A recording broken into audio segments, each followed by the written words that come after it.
السلام عليكم ورحمة الله وبركاته. بسم الله الرحمن الرحيم. إن الحمد لله والصلاة والسلام على رسول الله أما بعد. ইসলামী আন্দোলন বাংলাদেশ আয়োজিত আজকের এই ইফতার মাহফিলে উপস্থিত সম্মানিত রাজনীতিবিদ, বিভিন্ন বন্ধু প্রতিম, রাষ্ট্রের কূটনীতিক, মিশন প্রধান ও প্রতিনিধি, পেশাজীবী, ব্যবসায়ী, শিক্ষাবিদ ও সমাজের বিভিন্ন স্তরের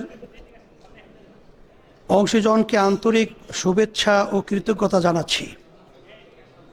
আপনাদের উপস্থিতি আমাদের গর্বিত ও কৃতজ্ঞ করেছে। সম্মানিত অতিথিবৃন্দ, মাহে রমজান সংযম ও আত্মশুদ্ধির মাস, তাকওয়ার মাস।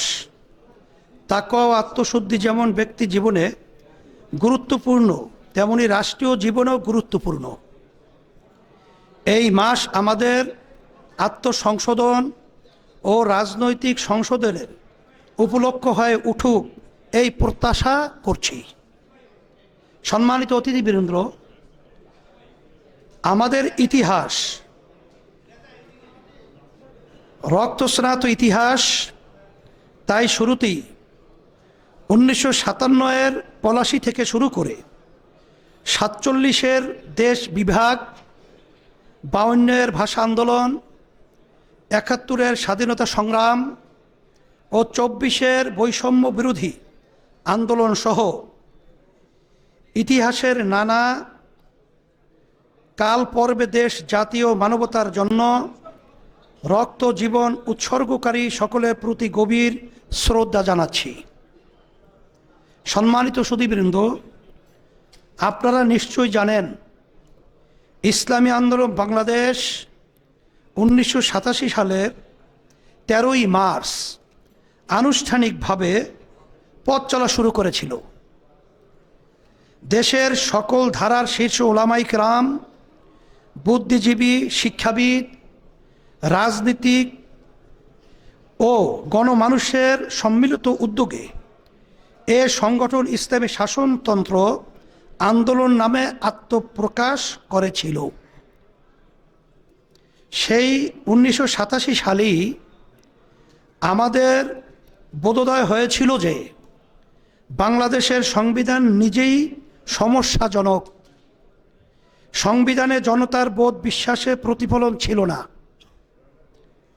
সংবিধানে পদ্ধতিগতভাবে নির্বাচিত স্বৈরতন্ত্র প্রতিষ্ঠার পথ খোলা ছিল, যা আজকের বাংলাদেশের সকলে অনুধাবন করছেন। তাই আমরা তখনই জনমানুষের আকাঙ্ক্ষার ধারক বাহক একটি সংবিধান তৈরির নিমিত্তে রাজনৈতিক আন্দোলন শুরু করেছিলাম। এরপর অনেক সময় গড়িয়েছে। আমরা সময়ের আহ্বানে সাড়া দিয়ে দেশ, জাতি ও মানবতার পক্ষে সদা জাগরুক থেকে জনতার পক্ষে আন্দোলন গড়ে তুলেছি। দেশের প্রান্তে প্রান্তে সংগঠনকে মজবুত করতে কাজ করেছি। আলহামদুলিল্লাহ, আজকে দেশে প্রতিটি প্রশাসনিক অংশে, প্রতিটি জনসমষ্টিতে ইসলামী আন্দোলন বাংলাদেশ একটি গণভিত্তি সম্পন্ন মজবুত সংগঠন, যা তৃণমূলে জনতার পক্ষে আন্দোলন ও গণপ্রতিরোধ গড়ে তুলতে সক্ষম। 2024 গণ অভ্যুত্থান তার সাক্ষী।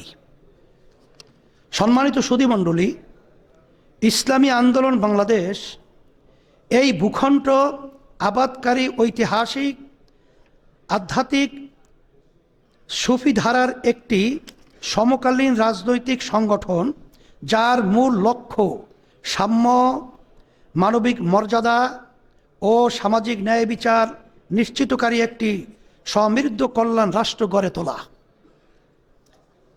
এদেশের মানুষের হাজার বছরের বোধ বিশ্বাস, চরিত্র, মূল্যবোধকে ধারণ করে এবং সামাজিক পুঁজিকে ভিত্তি করে ইসলামের সুমহান আদর্শের আলোকে গণমানুষকে ক্ষমতায়িত করে একটি কল্যাণ রাষ্ট্র করে তোলা আমাদের প্রধান লক্ষ্য। যেখানে রাষ্ট্র পরিচালিত হবে মানুষের আশা আকাঙ্ক্ষা ও ইচ্ছায়, আর মানুষ পরিচালিত হবে মহান আল্লাহর প্রতি হৃদয় নিঃসৃত আনুগত্যে। সম্মানিত সুধীবৃন্দ, আমরা 2023-এর জাতীয় সম্মেলনে 19 দফা ঘোষণায় আমাদের শাসন নীতি সম্পর্কে স্পষ্ট করে বলেছিলাম যে রাষ্ট্র পরিচালনার সুযোগ পাওয়াকে ক্ষমতায় যাওয়া বলে জ্ঞান করাটাই একটি দর্শনগত অন্যায়। ইসলামের নির্দেশনা অনুসারে দেশ পরিচালনার সুযোগকে আমরা পাওয়ার রিলেশন ব্যাখ্যা না করে তত্ত্বাবধান ও খেদমতের ধারণায় ব্যাখ্যা করি। যেখানে ক্ষমতার চর্চা নয় বরং প্রতিপালনের নীতিতে দেশ পরিচালিত হয়, সেজন্য বিদ্যমান ক্ষমতার চর্চা ও ধারণাকে ভাঙতে সেপারেশন অফ পাওয়ার নীতির প্রয়োগ করে শাসন বিভাগ, আইন বিভাগ, বিচার বিভাগ, নির্বাচন কমিশন ও ন্যায়পাল বিভাগকে পরস্পর থেকে স্বাধীন ও স্বনির্ভর করে গড়ে তোলা হবে। এটাই আমাদের শাসন নীতি। আমরা এই ধারণায় বাংলাদেশকে নির্মাণ করার সংগ্রাম করে যাচ্ছি। সম্মানিত সুধীমণ্ডলী, আমরা মনে করি বাংলাদেশের সকল নাগরিক সমান মর্যাদা ও অধিকারভুক্ত। ধর্মীয় কারণে কাউকে সংখ্যালঘু বিবেচনা করে তার নিরাপত্তা নিশ্চিত করার প্রতিশ্রুতি দেওয়ার মধ্যে নাগরিকের একটি অংশকে মূল ধারা থেকে বিচ্ছিন্ন করে আলাদাভাবে বর্গায়িত করে তার নাগরিক মর্যাদা হেয় করার প্রচ্ছন্ন বার্তা আছে। আমরা সেটা করতে চাই না।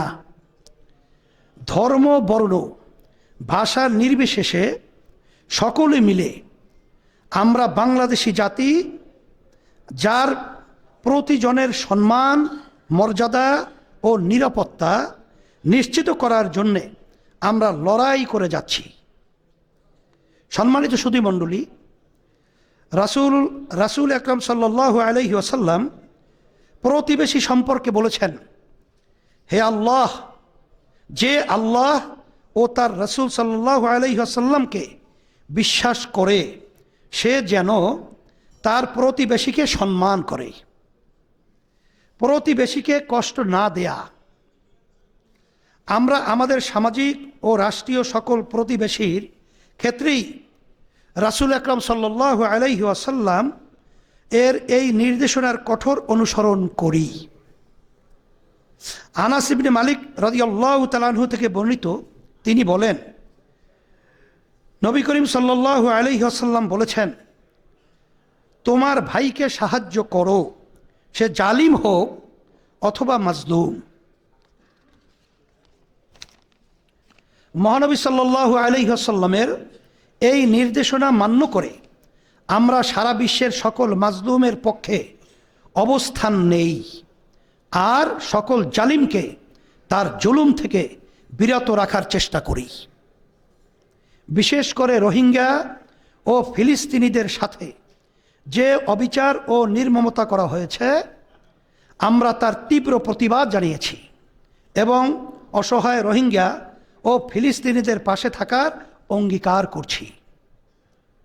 সম্মানিত সুধীবৃন্দ, রাসূল আকরাম সাল্লাল্লাহু আলাইহি ওয়াসাল্লাম বলেন, আত-তাজিরু সুদুকুল আমিন মান নাবিয়্যিন ওয়া সিদ্দিকিন ওয়া শুহাদা। সৎ ও আমানতদার ব্যবসায়ী কিয়ামতের দিন নবীগণ, সিদ্দিকিন এবং শহীদগণের সঙ্গে থাকবেন। এমন মর্যাদাবান ব্যবসায়ীগণের যথাযথ সম্মান ও সুবিধা নিশ্চিত করতে ইসলামী আন্দোলন বাংলাদেশ ধর্মীয়ভাবেই দায়বদ্ধ। সম্মানিত সুধীমণ্ডলী, 2024 আমাদের ইতিহাসের একটি গৌরবময় ইতিহাস। ইসলামী আন্দোলন বাংলাদেশ এই গৌরবের অংশ। আমরা জুলাইয়ের শুরু থেকেই রাজনৈতিকভাবে স্বনামী এই আন্দোলনের অংশ ছিলাম। দীর্ঘ স্বৈর শাসনের পরে একটি গণ অভ্যুত্থানের মধ্য দিয়ে বাংলাদেশ রাহু মুক্ত হয়েছে। এখন সময় হলো বাংলাদেশ গড়ার। ইসলামী আন্দোলন বাংলাদেশ সেই 1987 সাল থেকেই বলে আসছে যে আমাদের নিজস্ব ইতিহাস ও বোধ বিশ্বাস সমর্থিত সংবিধান দরকার। কারণ বর্তমান সংবিধান নিজেই সমস্যাজনক। আজকের বাংলাদেশে আমাদের সেই ঐতিহাসিক দাবির পক্ষে ঐক্যমত তৈরি হয়েছে। ইসলামী আন্দোলন বাংলাদেশ দেশের রাজনৈতিক চরিত্র পরিবর্তন করে সৌহার্দ্য ও সহযোগিতাপূর্ণ রাজনৈতিক পরিবেশ নির্মাণ করতে চায়। দুর্নীতিমুক্ত, জনবান্ধব জনপ্রশাসন, স্বাধীন বিচার বিভাগ ও সাংবিধানিক প্রতিষ্ঠানগুলোকে স্বয়ংক্রিয় ও দক্ষ করে তোলার জন্য আমরা প্রচেষ্টা চালিয়ে যাচ্ছি।